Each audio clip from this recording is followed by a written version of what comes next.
الحمد لله نحمده ونستعينه ونستغفره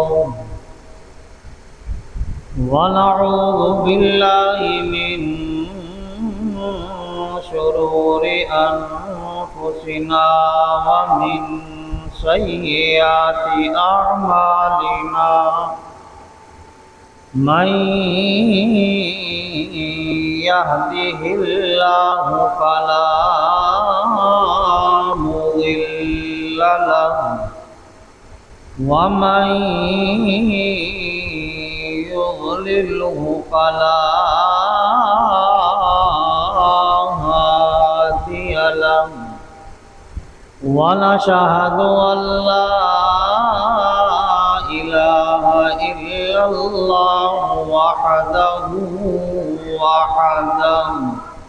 وحده لا شريك له ونشهد أن سيدنا ومولانا محمدا عبده ورسوله أما بعد فأعوذ بالله من الشيطان الرجيم بسم الله الرحمن الرحيم فقد نصره الله إذ أخرجه الذين كفروا صدق الله مولانا العظيم وصدق رسوله النبي الكريم الأمين ونحن على ذلك لمن الشاهدين والشاكرين والحمد لله رب العالمين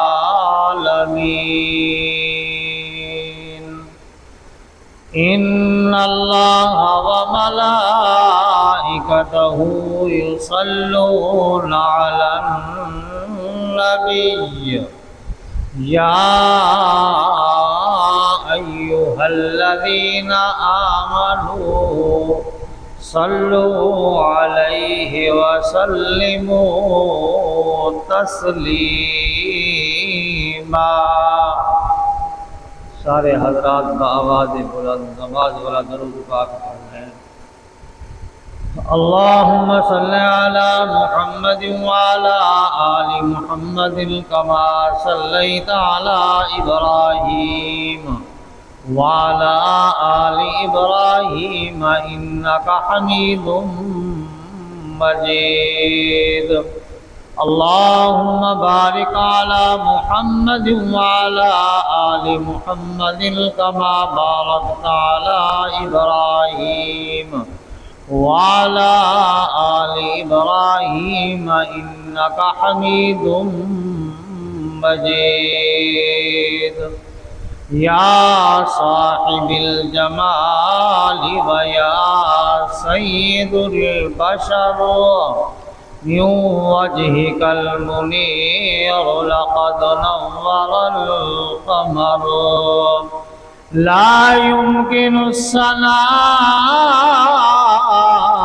كما كان حقه بعد از خدا بزرگ تو ہی قصہ مختصر مشیت کے انوار سے نقش روح محمد بنایا گیا پھر اسی نقش سے مانگ کر روشنی بزم کونوں مکان کو سجایا گیا وہ محمد بھی وہ احمد بھی وہ محمود بھی حسن مطلق کا شاہد بھی مشہود بھی حشر کا ڈر ہو مجھے کس لیے اے قاسم میرے آقا ہیں وہ، میرے مولا ہیں وہ، جس کے قدموں میں جنت بسائی گئی، جس کے ہاتھوں سے کوثر لٹایا گیا۔ محترم واجب الاحترام واجب القدر بزرگوں، بھائیوں، نوجوان ساتھیوں، گزشتہ جمعۃ المبارک کے اندر آپ حضرات کے سامنے سفر ہجرت بیان ہو رہا تھا،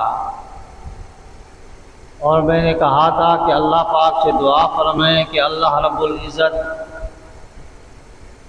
مجھے حق سچ بیان کرنے کی توفیق عطا فرمائے، اور زندگی باقی رہی تو انشاءاللہ اگلے جمعے پھر ملاقات ہوگی، اور پھر اس سے آگے انشاءاللہ بیان بھی ہوگا۔ اللہ رب العزت کا احسان ہوا، فضل ہوا، کرم ہوا کہ اللہ رب العزت نے دوبارہ پھر جمعہ تک کی زندگی عطا فرمائی، اور آج انشاءاللہ تعالی العظیم آج ہم سفر ہجرت کو مکہ سے لے کر غار ثور تک کا حصہ جو ہے وہ مکمل کریں گے، اور انشاءاللہ پھر اگلے جمعہ کو اگر زندگی باقی رہی تو غار ثور سے مدینہ المنورہ کا سفر انشاءاللہ بیان ہوگا۔ اللہ رب العزت سے دعا فرمائیں کہ اللہ رب العزت مجھے صحیح بیان کرنے کی توفیق عطا فرمائے۔ میرے اور آپ کے آقا محمد الرسول اللہ صلی اللہ علیہ وسلم کے اوپر یہ بات عیاں ہو گئی، آقا آپ اپنے گھر کے اندر تشریف فرما ہیں،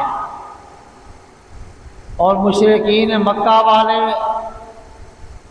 باہر آپ کے خلاف تدبیریں کر رہے ہیں، ان کی تدبیریں نہیں چلیں گی، اللہ پاک کی تقدیر ان کے اوپر غالب آ جائے گی، اور ایسا ہی ہوا۔ اللہ کے پاک پیغمبر کو معلوم بھی ہو گیا، اور اللہ کے محبوب پیغمبر صلی اللہ علیہ وسلم کو یہ بھی آگاہ کیا گیا کہ آپ کے گھر کے باہر 100 پہلوان ننگی تلواروں کے ساتھ جمع ہیں، اور ان کا ارادہ سب سے پہلا یہی ہے کہ آپ صلی اللہ علیہ وسلم کو صفحہ ہستی سے مٹانا ہے، آپ کو شہید کرنا ہے، آپ کو ختم کرنے کے ارادے سے وہ یہاں تشریف لائے ہیں۔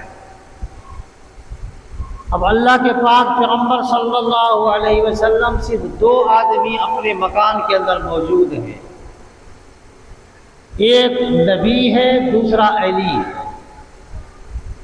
اللہ کے پاک پیغمبر صلی اللہ علیہ وسلم نے فرمایا، اے علی، ہمارے مکان کے باہر محاصرہ ہو چکا ہے، 100 پہلوان ننگی تلواروں کے ساتھ مکان کے باہر جمع ہے، فلہذا میں یہاں سے جاتا ہوں، اور یہ ان لوگوں کی امانتیں ہیں میرے پاس، یہ امانتیں میں آپ کے حوالے کرتا ہوں، اور یہ امانتیں آپ ان کو دے کر پھر آپ ہمارے پیچھے آ جانا۔ تو اللہ کے پاک پیغمبر صلی اللہ علیہ وسلم نے ان کی امانتیں اٹھائی، حضرت علی کے حوالے کر دی۔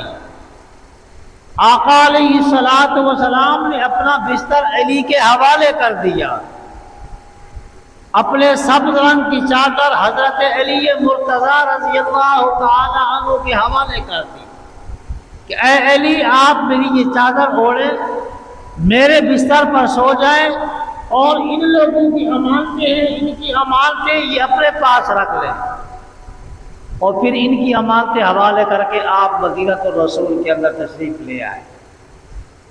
اللہ کے پاک پیغمبر صلی اللہ علیہ وسلم جب باہر نکلنے کا ارادہ کرتے ہیں تو باہر 100 پہلوان موجود ہے، یا اللہ میں اب کیسے جاؤں، کہاں سے جاؤں، کدھر سے جاؤں؟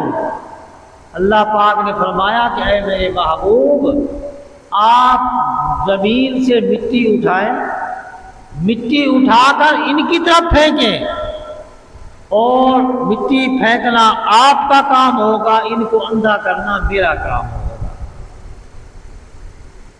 یا اللہ، میں تو سامنے مٹی پھینکوں گا کہ دائیں اور بائیں والے تو بچ جائیں گے، پیچھے والے بچ جائیں گے۔ اللہ پاک نے فرمایا اے میرے محبوب، ان کا مٹی پھینکنا آپ کا کام، ان کو اندھا کرنا میرا کام ہے، آپ پھینکیں تو صحیح۔ اب اللہ کے پاک پیغمبر صلی اللہ علیہ وسلم نے صلاۃ الوضو پڑھا، مٹی پھینکی، سارے کے سارے جو 100 پہلوان باہر کھڑے ہیں سارے کے سارے اندھے ہو گئے۔ اللہ کے پاک پیغمبر صلی اللہ علیہ وسلم چل نکلے، سیدھا سیدنا صدیق اکبر رضی اللہ تعالی عنہ کے دروازے کی طرف، گھر کی طرف جاتے ہیں۔ جیسے دروازہ کھٹکھٹایا، صدیق اکبر باہر آتے ہیں، آنکھوں کے اندر خاکے تیار ہو جاتے ہیں، آنکھوں کے اندر خاکے تیار ہو گئے، سفر بن گیا، سفر میں خاکہ تیار ہو گیا۔ صدیق اکبر رضی اللہ تعالی عنہ فوراً حضور صلی اللہ علیہ وسلم کے ساتھ چل پڑتے ہیں۔ اب مکہ سے تقریباً 4 میل کے فاصلے کے اوپر کوہ سور ہے، پہاڑ کوہ سور، اور وہاں پر جانے کی تیاری ہو گئی۔ جب جاتے ہیں تو نکیلے پتھر ہیں، آج کل تو راستے بن گئے، پہلے نکیلے پتھر تھے۔ دیکھا اب رات کا سفر ہے، اندھیری کی رات ہے، پاؤں کو ٹھوکر بھی لگ جاتی ہے، اور محمد الرسول اللہ صلی اللہ علیہ وسلم کے نازک پاؤں ہیں۔ صدیق اکبر رضی اللہ تعالی عنہ نے دیکھا کہ آقا آپ کے پاؤں کا یہ حال، میرے ہوتے ہوئے صدیق زندہ ہو اور آپ کو تکلیف پہنچے، یہ میرا دل گوارا نہیں کرتا، آپ سوار ہو جائیے۔ آقا فرماتے صدیق کس چیز پہ سوار ہو جاؤ، یہاں سواری تو کوئی نظر نہیں آتی، یہاں سواری مجھے نظر نہیں آتی۔ کہا کوئی بات نہیں، سواری نہیں تو یہ صدیق آپ کا سواری بن جائے گا، صدیق آپ کی سواری بن جاتا ہے، میرے کاندھوں پہ سوار ہو جائیے، میں آپ کو کوہ سور تک پہنچا دوں گا۔ اب سیدنا صدیق اکبر رضی اللہ تعالی عنہ اپنے کاندھوں کے اوپر محمد الرسول اللہ صلی اللہ علیہ وسلم کو سوار کرتے ہیں، سوار کر کے کوہ سور کی طرف چل پڑتے ہیں۔ اللہ کے پاک پیغمبر صلی اللہ علیہ وسلم کو یا تو بچپن کے اندر دیکھا حلیمہ سعدیہ کے کاندھوں کے اوپر، یا بچپن میں دیکھا حلیمہ سعدیہ کی اونٹنی کے اوپر۔ آج یہ منظر بھی بڑا عجیب ہے، جوانی ہے، نبوت مل چکی ہے، آج اللہ پاک نے صدیق اکبر کے کاندھوں کے اوپر سوار کر دیا۔ دنیا کہتی ہے نا کہ صدیق خلافت لے گیا، شور بچا ہوا ہے، شور لگایا ہوا ہے، کہتے ہیں صدیق خلافت لے گیا۔ میرے دوستو آج ہجرت کی رات کو دیکھ رہے ہیں، صدیق تو نبوت کو بھی لے کے جا رہا ہے، تم خلافت کی بات کرتے ہو۔ ہم تو صدیق کو دیکھ رہے ہیں کہ وہ نبوت کو ساتھ لے کے جا رہا ہے۔ آج کہتے ہیں کہ بل پاس ہو گیا کہ جو صحابہ کرام کی گستاخی کرے گا اور عمر قید کی سزا سنائی گئی اور جرمانہ بھی سنایا گیا، شور مچ گیا۔ حالانکہ بل کی آپ ٹائٹل کو دیکھیں اور اس کے اندر کو پڑھ کے دیکھیں، یہی باتیں ہیں۔ کیوں کہ ناموس صحابہ و اہل بیت بل، جو اہل بیت کی گستاخی کرے گا اس کو بھی عمر قید کی سزا ہے، جو اہل بیت کی گستاخی کرے گا اس کو بھی عمر قید کی سزا ہے، اور جو صحابہ کرام کی گستاخی کرے گا اس کو بھی عمر قید کی سزا ہے۔ اب تو ہم تمہیں کہتے ہیں کہ تم صحابہ کرام کے گستاخ ہو، ہم تمہیں کہتے ہیں کہ تم صحابہ کرام کے گستاخ ہو، اور تم ہمیں کہتے ہو کہ تم اہل بیت کے گستاخ ہو۔ اگر ہم اہل بیت کی گستاخی کریں گے ہمیں بھی عمر قید کی سزا دی جائے، ہم تو لینے کے لیے تیار ہیں۔ اس کا مقصد ہے دال میں کچھ کالا ہے، جو تم بل کی مخالفت کر رہے ہو، اس دال میں کچھ کالا ہے، بلکہ پوری دال ہی کالی ہے۔ دال میں کالا نہیں، پوری دال ہی کالی ہے۔ اگر تم مانتے اس بل کو تو یہ بل ناموس صحابہ اور اہل بیت بل ہے، تمہیں تو خوش ہونا چاہیے۔ چلو ہمارا مسئلہ بھی حل ہو گیا، ان کا مسئلہ بھی حل ہو گیا۔ ابھی وہ بل پاس ہی ہوا ہے، سب سے پہلے گلگت کے اندر غساخی ہوئی ہے۔ اب ہم کہتے ہیں کہ عمر قید کی سزا ہونی چاہیے۔ صحابہ کرام کو جو بکواس کرے، جو صحابہ کرام کو بھونکے، اس کی زبان کو کاٹ دیا جائے۔ ہم تو کہتے ہیں ایسا بل بناؤ۔ آج یہ صدیق اکبر ہے، یہ صدیق اکبر ہے جو نبوت کو لے کے جا رہا ہے، اور جس کے بارے میں اللہ کے پاک پیغمبر کہتے ہیں کہ ساروں کے جو بدلے تھے احسانات جنہوں نے کیے میرے اوپر، ساروں کے بدلے میں نے چکا دیے ہیں، ایک صدیق اکبر باقی ہے، جس کا بدلہ میں نہیں دے سکتا، قیامت کے دن اللہ اس کا بدلہ دے۔ وہ صدیق اکبر ہے۔ کبھی تم اس کو فتح کا چور کہتے ہو، کبھی اس کو کچھ کہتے ہو، کبھی اس کو کچھ کہتے ہو۔ ہم یہی کہتے ہیں کہ صحابہ کرام کو مت کچھ کہو، اہل بیت کو کوئی کچھ نہیں کہتا۔ جس کے دل کے اندر اہل بیت کی محبت نہیں، میرا ایمان ہے وہ مسلمان ہی نہیں۔ جس دل کے اندر اہل بیت کی محبت نہیں، وہ مسلمان ہی نہیں۔ اور صحابہ کرام کی محبت بھی ایمان کا حصہ ہے۔ اللہ پاک نے ان کو کہا ہے صحابی کالنجوم بِأَيِّهِمْ اقْتَدَيْتُمْ بِإِهْتَدَيْتُمْ، کہ میرے صحابہ ستاروں کی مانند ہیں، جس کا لڑ پکڑو گے تم فلاح کو پہنچ جاؤ گے، کامیابی کو پہنچ جاؤ گے۔ اب ہم کہتے ہیں کہ صحابہ کرام کو بھی معاف کرو، یہ بھی لاوارث نہیں ہے، ان کے بھی وارث الحمدللہ اس دنیا کے اندر موجود ہیں۔ آج صدیق اکبر رضی اللہ تعالی عنہ غار ثور کی 3 میل کی چڑھائی چڑھتے ہیں، غار ثور میں پہنچاتے ہیں۔ اب فران میں سب سے اول نبی، بعد میں صدیق، بدر میں اول نبی، بعد میں صدیق، خیبر میں اول نبی، بعد میں صدیق، حنین میں اول نبی، بعد میں صدیق۔ غار کے اوپر آ کے معاملہ کچھ اور ہو گیا، معاملہ بدل گیا۔ آقا لگتا ہے غار بہت پرانی ہے۔ کیا ہے؟ غار بہت پرانی ہے، پہلے میں جاؤں گا، کیونکہ غار کو جا کر میں صفائی کروں گا۔ ہو سکتا ہے پرانی غار ہے، کوئی موذی جانور اندر ہو، وہ آپ کو تکلیف نہ پہنچائے۔ میں نہیں چاہتا کہ میرے ہوتے ہوئے آپ کو کوئی تکلیف پہنچائے، آپ کو کوئی چیز تکلیف پہنچائے، میرا یہ دل برداشت نہیں کرتا۔ اللہ کے پاک پیغمبر صلی اللہ علیہ وسلم باہر کھڑے ہو جاتے ہیں، صدیق اکبر اندر جاتے ہیں، اندر جا کر غار کو صاف کرتے ہیں۔ صاف کرنے کے بعد چھوٹے چھوٹے سوراخ تھے، اپنی چادر کو پھاڑا، سوراخوں کو بند کیا، 2 سوراخ باقی بچ گئے، اپنی ایڑیاں رکھ کے بیٹھ کے آقا اندر تشریف لائیے، آقا اندر تشریف لائیے۔ حضور صلی اللہ علیہ وسلم اندر تشریف لاتے ہیں، حضور صلی اللہ علیہ وسلم کو گود کے اندر سر رکھ کے سلا دیتے ہیں۔ میں نے آپ کو گزشتہ جمعہ کہا تھا کہ صحابہ کرام بیٹھے ہوئے ہیں، سب نے اپنی اپنی خواہش بتائی کہ مجھے 3 چیزیں پسند ہیں۔